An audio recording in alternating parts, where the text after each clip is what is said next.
Hi friends, कैसे हैं आप सब। उम्मीद है आप सब खैर खैरियत से होंगे। दोस्तों, ये एक पुराना वाकया है जिसमें इंडिया की जानिब से एक मिसाइल फायर किया जाता है, ब्रह्मोस मिसाइल। तो वो इंडिया और पाकिस्तान का जो इंटरनेशनल बॉर्डर है उसे क्रॉस करते हुए पाकिस्तान की जो फिजाई हदूद है उसमें आ जाता है और ये आके मियाँ चन्नू के करीब जाके गिरता है। तो इस पर जो है वो DGISPR की प्रेस कॉन्फ्रेंस भी होती है जिसमें बताया जाता है कि एक ऑब्जेक्ट डिटेक्ट किया गया था जो इंडिया की जो एयर स्पेस है उसे क्रॉस करते हुए पाकिस्तान की एयर स्पेस में दाखिल हुआ था। तो इस मामले में एक इंडिया का जो है वो कोई खान सरा रिसर्च सेंटर है उसके शायद, तो उसने वीडियो बनाई थी। तो आज हम उसकी वीडियो पर रिएक्शन देने जा रहे हैं। उसने ज़रा डिटेल से इस मामले को समझाया कि ये जो है वो क्या मामला था और क्या चीज़ें थी। तो बहुत सारे इंडिया के लोग भी और पाकिस्तानी लोग भी उसे सुनते हैं। तो आज हम उसकी यही वाली वीडियो देखेंगे कि उस वीडियो में क्या है, क्या इन्फॉर्मेशन मिलती है और इंडिया से वो मिस फायर हुआ था या क्या मामला था। तो बगैर टाइम वेस्ट के वीडियो की जानी बातें हैं। Welcome back to my YouTube channel. My name is Mohammad Aziz ji. तो दोस्त, मैं हैंड फ्री लगा लूँ तो फिर जो है हम वीडियो देखते हैं।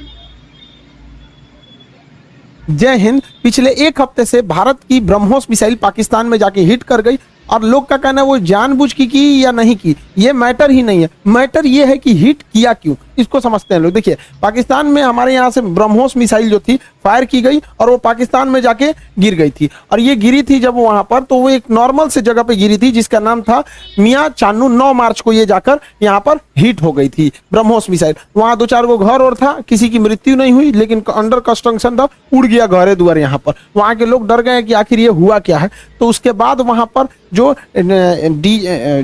Inter service public relation officer होते हैं, ISPR, कहीं पे भी देखिएगा तो एक PR ऑफिसर होता है, PR पब्लिक रिलेशन। यही लोग सारे लोग पब्लिक से कांटेक्ट करते हैं। जैसे मीडिया वाले को पास भी एक पूरी की पूरी PR टीम होती है। अब किसी मीडिया वाले को मान के हमारा इंटरव्यू लेना है, खान सर का इंटरव्यू, तो उन लोग को क्या पता, वो अपने PR टीम को बोलेंगे कि खान सर का नंबर निकालो, बताओ कहाँ बात करना है। तो वो PR टीम ही काम करती है। तो हर डिपार्टमेंट का एक PR ऑफिसर होता है, पब्लिक रिलेशन ऑफिसर। वही बताता है क्या हो रहा है क्या नहीं हो रहा है, एक तरह का प्रवक्ता होता है। तो इन्होंने कहा कि हमारी टेरिटरी में एक पता नहीं अनआइडेंटिफाई कोई ऑब्जेक्ट घुस गया, 4 मिनट तक उड़ते रहा, प्रोजेक्टाइल था, वो आया गिर गया, किसी की जान माल की क्षति नहीं हुई है, हमने उसे पूरी रडार में ट्रैक किया, आके वो यहाँ पे गिर गया। ये इन लोग का स्टेटमेंट था।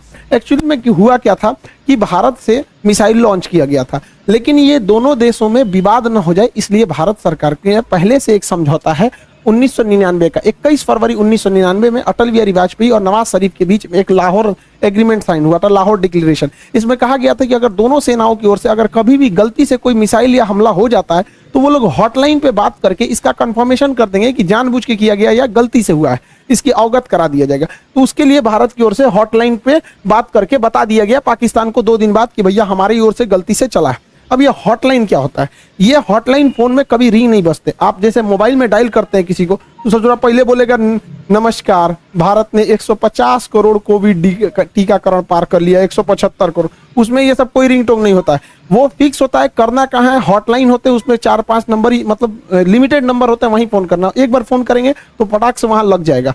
तो हमेशा इमरजेंसी में होता है। अगर हम कहीं किसी पे फोन पे बात कर रहे हैं और कोई नॉर्मल आदमी हमको कॉल करेगा तो उसको वेटिंग बता देगा, लेकिन अगर हॉटलाइन से कॉल करेगा तो जिससे हम बात कर रहे हो तो उसका फोन वहां कट जाएगा और डायरेक्ट आ जाएगा मेरे पास आदेश। तो ये हॉटलाइन 2 देशों के बीच में होता है। मुख्यमंत्री जब कॉल करते हैं तो हॉटलाइन से कर सकते हैं, प्रधानमंत्री वगैरह। तो हॉटलाइन से भारत सरकार ने उन्हें बता दिया कि ऐसा ऐसा हुआ है। शुरुआत में ये मामला दब गया था, लेकिन पाकिस्तान के लोगों को लगा कि उनकी तो मेरी बेइज्जती हो गई, किसी ने आया पूरा बजा के चला गया, इसकी जांच होनी चाहिए। अब ये भाई साहब ये कर रहे हैं कि इसकी जांच कराएंगे हम, कैसे मिसाइल आया और ऐसे हमारे देश के अंदर घुस गया 124 किलोमीटर। अब ये मामला लेके जाएंगे यूएनओ में सिक्योरिटी काउंसिल में उठाएंगे, रूस से कहेंगे, चाइना से कहेंगे, इस्लामिक ऑर्गेनाइजेशन के देशों से कहेंगे। इन लोग का कहना है कि यूएनओ तक में ये मामला उठेगा कि आखिर ये मिसाइल आया क्यों। ये गधा पाकिस्तान उसी चाल में फंस गया जिसमें हम इसे फंसाना चाहते थे। हम ये चाहते थे कि पाकिस्तान इस पर बवाल करे और ये मामला इंटरनेशनल हो, लेकिन इन गधों के यहाँ पता नहीं कोई इंटरनेशनल रिलेशन पढ़ाता भी है कि नहीं, इन गधों को कुछ नहीं पता,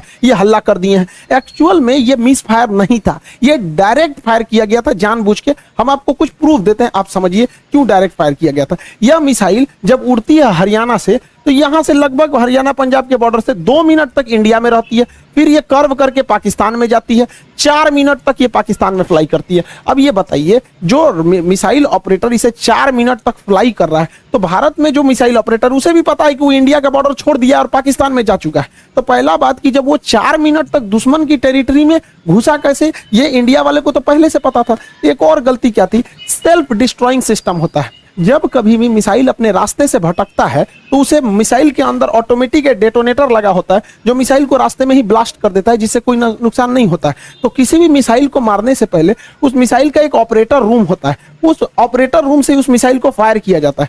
फायर करने के बाद वो ऑपरेटर इस मिसाइल को रडार पर देखता है, अगर रास्ता भटकता है तो सेल्फ फायर कर देता है। इस मिसाइल को सेल्फ फायर नहीं किया गया, बल्कि ऑपरेटर चुपचाप देख रहा था, मजा मार रहा था कि घुस गया है पाकिस्तान में चला गया है 124 किलोमीटर तक। तो एक ये दूसरा प्रूफ, और भी कई सारे प्रूफ हैं। तो समझिए कैसे ये नक्शा पाकिस्तान ने जारी किया, पाकिस्तान हमने ये जारी किया पाकिस्तान। इसमें जो तीर का निशान है ये दिखा रहा है मिसाइल किस तरह आया और कैसे ये यहां से जाकर यहां मियां चन्नू पे जाके गिर गया। यहां पर देखिए कैसे मिसाइल ने सबसे पहले अपने से अगर मिस फायर होगा तो सीधे जाएगा, अपने से मिस फायर होगा तो सीधे, ये टर्न नहीं मार सकता है अपने से, माल फंक्शन की वजह से, गड़बड़ी की वजह से 90 डिग्री का कर्व नहीं मार सकता जब तक उसको पाथ फाइंड नहीं किया गया होगा, पहले से नहीं बताया गया। तो पहला 90 डिग्री टर्न अपने से नहीं मारा गया होगा। दूसरा, इस मिसाइल में कोऑर्डिनेशन फिक्स था, किसी भी मिसाइल को मारने से पहले उसका जीपीएस लोकेशन कोऑर्डिनेशन फिक्स किया जाता है कि यहीं पर जाना है, लेकिन इसमें कोई बारूद नहीं था। देखिए अमूमन यही होता है कि पहले उसमें बारूद यानी वारहेड भरा जाता है, पहले उसमें वारहेड भरा जाता है, तो इसमें वारहेड था नहीं। जब वारहेड भर दिया जाता है तब उस मिसाइल में फीड किया जाता है कि इस मिसाइल को जाना कहाँ है। तो इस मिसाइल में जाना कहाँ है ये फीड कर दिया गया था और वारहेड नहीं फीड किया गया था। और जाना भी कहाँ है, मियां चन्नू पे। यहाँ ना कोई स्ट्रेटेजिक लोकेशन है, ना कोई सेना का स्कूल है, कुछ भी ऐसा नहीं है। जानबूझ के भारत ने मिसाइल का वारहेड हटाया कि किसी की जान माल की हानि ना हो, और ऐसे जगह को चुन लिया जहां कोई स्ट्रेटेजिक महत्व नहीं है कि बवाल ना होगा, बस हमें मिसाइल घुसा के बवाल करना था, भयंकर बवाल नहीं कराना था। एक और देखिएगा, इस मिसाइल को अगर देखेंगे तो 104 किलोमीटर से ज्यादा ये भारत में रही है, 124 किलोमीटर गई है, उसके बाद भी ये एक्स्ट्रा गई है, यानी इस मिसाइल की रेंज जो थी वो 290 किलोमीटर ही है। इस मिसाइल की रेंज 290 किलोमीटर, लेकिन ससुराई ब्रह्मोस मिसाइल 320 किलोमीटर कैसे चल गया? लगभग ये 30 से 40 किलोमीटर एक्स्ट्रा चला है। देखिए ये पाकिस्तान का ही नक्शा ही दिखा रहा है कि 33 किलोमीटर एक्स्ट्रा चल गया। ये बवाल है भैया, रेंज से 33 कैसे? तो कोई भी चीज को फेंकते हैं तो जब रेंज खत्म हो जाता है तो आराम से गिरता है, तो ब्रह्मोस और आगे गया था यहाँ पर। इस दौरान भी इसे सेल्फ डिस्ट्रॉय नहीं किया गया, यानी भारत से बैठ के ऑपरेशन टुकुर टुकुर देख रहा था, जानबूझ के किया गया है इसको। अगला देखिए, और भी ये खुद पाकिस्तान कर रहा है, उसको समझाते हैं। ये उनके ISPR है, inter service public relation, ISPR समझ में आ गया? ISPR समझो थोड़ा नहीं पता अभी यहाँ पे।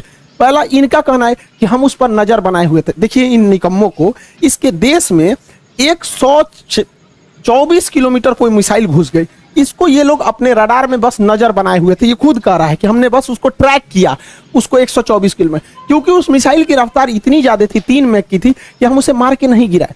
जबकि जब भी कोई एयरफोर्स में कोई दूसरी देश का जहाज या कुछ भी हॉस्टाइल सिचुएशन में कोई चीज एंट्री करता है तो स्टैंडर्ड ऑफ प्रोसीजर SOP जो कहता है कि सबसे पहले उसको मार के गिराओ। इन लोगों ने मारा नहीं वहां पर। 124 किलोमीटर जब ये घुसा है तो कई बड़े शहरों के ऊपर से क्रॉस करके गुजरा है, कई हाई वैल्यू टारगेट को क्रॉस करके गुजरा है, क्या पता वहीं गिर जाता। तो इससे यह साबित हो जाता है कि इनके पास ब्रह्मोस को मार के गिराने की क्षमता है ही नहीं, वरना इतने हाई वैल्यू टारगेट के ऊपर से गया है, वहीं गिर जाता तब क्या हो जाता। ब्रह्मोस न्यूक्लियर कैपेबल मिसाइल है, यानी इनके देश के ऊपर से इतनी बड़ी मिसाइल चली गई। ये लोग केवल और केवल बेशरम लोग कह रहे हैं कि हम उसे ट्रैक कर रहे थे। करते रहो ट्रैक, यहां से इतना डिग्री कर्व मार के तुम्हारे यहाँ आके गिर गया। पाकिस्तान इसे मार के गिरा भी नहीं सकता, क्योंकि ब्रह्मोस 3 मैक से चलती है। इसके पाकिस्तान के पास चाइनीज रडार है, इन चाइनीज रडार की हेल्प से इसके पास 2 तरह के मिसाइल क्षमता है। एक HQ-7 है, ये 30 से 40 किलोमीटर की दूर की मिसाइलों को मारता है। एक HQ-9 है, ये लगभग 150 किलोमीटर मार सकता है। ये दोनों चाइना का है। इन सबको पता नहीं चला कहाँ चल गया यहाँ पे, इन सब किसी काम का नहीं। अब इससे चाइना भी घुस आया है, क्योंकि उसका ऑर्डर दे रखा था। चाइना पूरी दुनिया को ऑर्डर दिया था कि भैया हमारा HQ-9 डिफेंस सिस्टम बहुत अच्छा है, ले लो। अब पूरी दुनिया ने उसको ऑर्डर कैंसिल कर दिया। इसे तोरा कोने काम का मिसाइल है, भारत का ब्रह्मोस घुस गया है वहां पर। अब ये घुस आया है पाकिस्तान के ऊपर, तो पाकिस्तान इसको कह रहा है तोरा मिसाइल फायर नहीं हुआ तो हम क्या करें। अब फिलीपीन ने ऑर्डर दे दिया था ब्रह्मोस को, अब वियतनाम भी कह रहा है हमको भी चाहिए। इंडोनेशिया का रहा हमको भी चाहिए, ताइवान का रहा हमको भी चाहिए। अब ब्रह्मोस एकदम जबरदस्त है यहाँ पर। अभी भी किसी को डाउट होता है कि भारत से मिसाइल गलती से छूट गई है, अभी भी मन में डाउट है तो दिमाग लगाइए। हम आपको मिसाइल छूटने के 10 दिन पहले अपना एक वीडियो का छोटा सा क्लिप बना दिखाते हैं जो यूक्रेन मुद्दे पर बताए थे, उसको जरा ध्यान से देखिए और दिमाग लगाइए, आपको खुद पता चल जाएगा कि भारत ने मिसाइल जानबूझ के मारा था। इस दुविधा में हम लोग हैं कि अमेरिका का साथ दें कि रूस का साथ दें। इसके लिए सबसे अच्छा रास्ता क्या होता है समझिए। मान के चलिए हमारे दो बहुत करीबी आदमी हैं, उन दोनों का ब्याह पड़ गया, तू कह रहा है कि हमरे ब्याह में आना, तू कह रहा है हमरे ब्याह में जाएगा, तो भैया हम एक में जाएंगे तो दूसरा से संबंध खराब हो जाएगा। एक काम करते हैं, कोई दिन हम अपने ब्याह कर लेते हैं, बातें खत्म हो जाएगा, भैया हम अपने ब्याह में बिजी थे। इसी वजह से सबसे अच्छा तरीका है ना हम रूस के फेवर में जाएंगे और ना ही हम अमेरिका के फेवर में जाएंगे। सबसे अच्छा तरीका है मोदी जी को अपनी सेना को बोलिए कि गलवान घाटी में 2 किलोमीटर आगे घुस जाए। गलवान घाटी में जैसे 2 किलोमीटर आगे घुसेगी, लड़ाई तो करना नहीं है, उलझा के रखना है। 2 किलोमीटर जहां आगे घुसेगी उधर से चाइना वाले घुस जाएंगे, फिर वैसे ही स्टैंड ऑफ हो जाएगा। 2-3 महीना चलेगा, अमेरिका कहेगा हे बोलना रे रूस को, कहे हम कुछ करें, हम तो खुदे लड़ रहे हैं चाइना से यहाँ पे, तो हमला दोनों शांत के शांत रहेगा। आपको क्या लगता है भारत को इधर उलझा देना चाहिए कि नहीं देना चाहिए? वरना आप मना करेंगे तो कोई ना कोई देश इस तरह से आपको कहेगा कि भैया हमारा साथ दो, उससे अच्छा हम खुद उलझे हुए हैं, बातें खत्म। अब समझ में आ गया, हम लोगों को इस इंटरनेशनल कचड़ा में नहीं पड़ना था कि रूस का साथ दे कि यूक्रेन का दे कि नाटो का कि अमेरिका का। इसलिए हम खुद बोले थे कि भारत को कहीं ना कहीं हमला कर देना चाहिए ताकि हम लोग खुद ही इंटरनेशनल प्रेशर से बच जाए। आज पूरी दुनिया नहीं कर रही है कि आप हमें जेलेंस्की का साथ दीजिए, नाटो का साथ दीजिए, कुछ नहीं कर रहा है। अब हम लोग यूक्रेन मारने से हट गए हैं क्योंकि पाकिस्तान इसे इंटरनेशनलाइजेशन कर रहा है और हम लोग बच गए यहाँ पे। मोदी जी कभी कभी मेरी बात मान लेते हैं, मान लेते हैं कभी कभी, लेकिन कभी कभी बहुत बवाल के बाद मानते हैं। अभी देखिए पिछली बार रेलवे में पूरा बवाल हुआ, तब जाके उन्होंने अपना नोटिफिकेशन जारी किया, उसमें भी 2-4% इधर उधर करिए दिए हैं वहां पर भी रेलवे वाले में। और एयरफोर्स की वैकेंसी अभी रिजल्ट अभी तक रोक के रखे हैं। भैया ये एयरफोर्स वाले हैं, इन लोग को पढ़ा हम लोग बैठे हुए हैं, भेजिए, उड़ाए सब जहाज, मारे सब यहाँ पर। कितना लोग को हम लोग रोक के रखे यहाँ पर, तो कम से कम एयरफोर्स की तो रिजल्ट हुआ क्लियर करना चाहिए।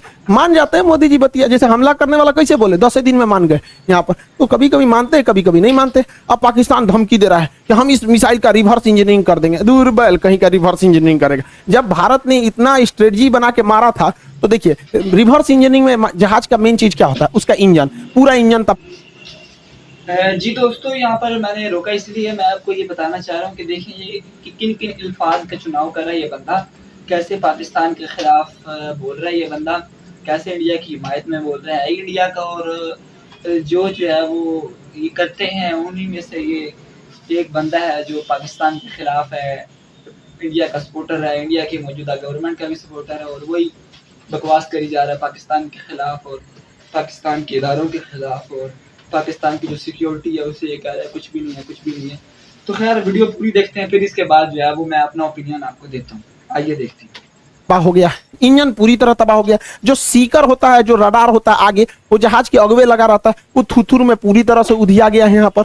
इसका जो सॉफ्टवेयर है, बिना सॉफ्टवेयर का जहाज उड़बे नहीं करता है, बिना सॉफ्टवेयर का मिसाइल नहीं उड़ सकता है, मोबाइल काम नहीं करता बिना सॉफ्टवेयर के। इनके सॉफ्टवेयर कहाँ है? तो अभी भी मिसाइल को देखिए, मिसाइल अपने से डिस्ट्रॉय नहीं हुई है, जानबूझ के इसे छोड़ा गया। तो पाकिस्तान कर रहा है, ये किस धातु का बना है ये हम पता कर लेंगे। रे ससुराल लोल, अगर तुम ये पता कर लेगा किस धातु का है तो तुम अभी तक बना चुका रहता कि किस धातु का है। धातु पता करके बता, इंटरनेट पे मिलता है, हमरा से पूछ लियो, आके हमसे पूछ लियो। केमिस्ट्री में जब मेटलर्जी चैप्टर पढ़ाएंगे ना, धातु कर्म चैप्टर पढ़ाएंगे, धातु शोधन, सांद्रण, निस्तापन, भंजन, वहीं बता देंगे मेटलर्जी में तुमको। ब्रह्मोस का खोजेंगे लोल कहीं का, कौन सी बचल है ब्रह्मोस में? कुछ नहीं मिलने वाला है। लेकिन हाँ, ये बवाल कहेगा हमने ब्रह्मोस का कॉपी बना लिया, अमेरिका के टॉमहॉक का हमने कॉपी किया था, हमने कॉपी बना लिया। ऐसा कुछ कॉपी नहीं बना पाएंगे क्योंकि बहुत ही टफ इंजीनियरिंग होती है इसके अंदर। आपका आगे का जो रैमजेट इंजन है ये बर्बाद हो चुका है, फ्यूल सिस्टम बर्बाद हो चुका है, प्रोपल्सन सिस्टम बर्बाद हो चुका है, नेविगेशन सिस्टम बर्बाद हो चुका है। खाली खोपड़िया मिलेगा तो ये बना लेंगे मिसाइल। यहाँ पर गुलेल बनाना है, देख के बना लेंगे, लोल कहीं के यहाँ पर मिसाइल बना लेंगे। और तुम बना, भारत के पास पहले मिसाइल बनाने के बाद परीक्षण केंद्र जो था वो पोखरण में था, यहाँ परीक्षण करते थे। चांदीपुर में परीक्षण करते थे, व्हीलर द्वीप जिसका नाम कलाम द्वीप है उड़ीसा का, इसे करते थे। फिर नया जो था कर्नाटक के चित्रदुर्ग में परीक्षण करते थे। 4 जगह हम लोग का परीक्षण केंद्र था। अभी नया 5वां परीक्षण केंद्र खुल गया है पाकिस्तान। अब हम लोग हमेशा कभी कभी इधर परीक्षण करते रहेंगे ब्रह्मोस वगैरह का। और पाकिस्तान का नया सरदर जो है ब्रह्मोस जो है वो नेवी से तो मार ही सकता है, एयरफोर्स से मार ही सकता है, जमीन वाला तो अभी ये मार के गया है। इसका नया खतरनाक वर्जन ब्रह्मोस 2 आ रहा है जो 800 किलोमीटर मारेगा। यानी पाकिस्तान में बैठे बैठे पाकिस्तान हेल के अफगानिस्तान है के कजाकिस्तान चल जाएगा वहां पर। ब्रह्मोस 2 आ रहा है, इसका बाप है ये ब्रह्मोस का। अभी इसी से नहीं लड़ पाए तो दादा आ रहा है। दूसरा ब्रह्मोस NG आ रहा है, बहुत हल्का रहेगा और बहुत दूर तक मारेगा। तो तुम ससुरे एक तो तुम्हारे बाप के बस की बात है नहीं रिवर्स इंजीनियरिंग, क्योंकि बचा ही कहाँ है। अगर उस तरह से देखिएगा तो हम तो वियतनाम को फिलीपीन को बेचे हैं, वही बना ले रिवर्स इंजीनियरिंग। रिवर्स इंजीनियरिंग इतना आसान है तो हम लोग राफेल खरीद के लाए हैं, नहीं बन जाएगा। और तुम्हारा रिवर्स इंजीनियरिंग इतना तगड़ा है तो चाहे अमेरिका से तुम F-16 जहाज खरीदे हो, तुम उसको 20 साल से उड़ा रहे हो, अब बैल आज तक तुम अपने जहाज J-17 का एक तो इंजन नहीं बना पाए, कौन सी रिवर्स इंजीनियरिंग करते हो। मनोवैज्ञानिक दबाव बनाओगे कि हमारे पास ब्रह्मोस 2 आ गया, ब्रह्मोस का कॉपी आ गया है, तो जो एकरे बस का कुछ नहीं है, ये बस मेकअप करे। तो दोस्तों ये थी हमारी आज की वीडियो। आपने वीडियो में देखा कि ये जो बंदा है, ये खान जो भी है, तो ये जो है किस तरह पाकिस्तान के खिलाफ बकवास कर रहा था, पाकिस्तान के इदारों के हवाले से किस तरह ये ज़ुबान इस्तेमाल कर रहा था और कैसे कह रहा था कि आप ना इसे रोक सके और ना आप रोक सकते हो, और हम जो है कभी कभी टेस्ट अपने मिसाइलों का इधर भी कर दिया करेंगे, और जो है वो हम जो है वो आप ना इसकी रिवर्स इंजीनियरिंग कर सकते हो, आप इसे नहीं ना इसकी रिवर्स इंजीनियरिंग कर सकते हो। और हमने एक प्लान के तहत जो है वो यहाँ पे फेंका था ताकि हमें कोई भी अमेरिका या रूस की तरफ से दबाव ना आए कि यूक्रेन जंग पर जो है वो हमारी साइड पे हो। तो ये सारी बातें आपने इसकी सुनी है। मैं इस पर ये मौक़िफ़ देना चाहूँगा कि ये हो सकता है भारत की तरफ से मिस फायर हो गया हो, या ये भी हो सकता है इसकी बात ठीक हो, क्योंकि कुछ इसमें प्रूफ्स भी दिए हैं। लेकिन उसके बाद तक अभी तक मेरे इल्म में ऐसी रिपोर्ट नहीं आई कि फिर कोई भारत की जानिब से कोई ऐसा मिसाइल आया। तो मैं यहाँ पर एक बहुत आसान सा सवाल करूँगा कि रूस यूक्रेन जंग अभी तक ख़त्म नहीं हुई है। अभी तक रूस यूक्रेन जंग ख़त्म नहीं हुई है, 2.5 साल से ऊपर हो गया है। तो क्या इन 2.5 सालों में, चलो वो तो चले 1 दिन का वाक़या था, 1 महीना, चलो 1 साल अगर आप ले लें वो चला गया, तो बाकी जो 1.5 साल बचे, यहाँ पर अमेरिका और रशिया ने दबाव नहीं डाला भारत पर कि वो जो है वो आके मौक़िफ़ दे यूक्रेन जंग पर कि रूस की साइड पे होना या अमेरिका की साइड पे होना है। तो यहाँ पर क्यों नहीं दबाव आया? तो फिर उसके लिए भारत ने क्या किया है? दोबारा तो कोई ऐसा हुआ नहीं है कि भारत की जानिब से जो है फायर किया गया। तो ये भी हो सकता है ये भारत दिखाने के लिए कोशिश कर रहा हो कि हमने जो है वो जानबूझ के किया, हालांकि मिस फायर हो गया उनकी जानिब से। तो दोस्तों इसके अलावा आप क्या ओपिनियन रखते हैं, आप भी बताइएगा। आपकी जो राय है वो हमारे लिए निहायत काबिल एहतराम है। आपने अपनी राय ज़रूर देनी है। आज के लिए इतना ही, अगली वीडियो तक के लिए अल्लाह हाफ़िज़।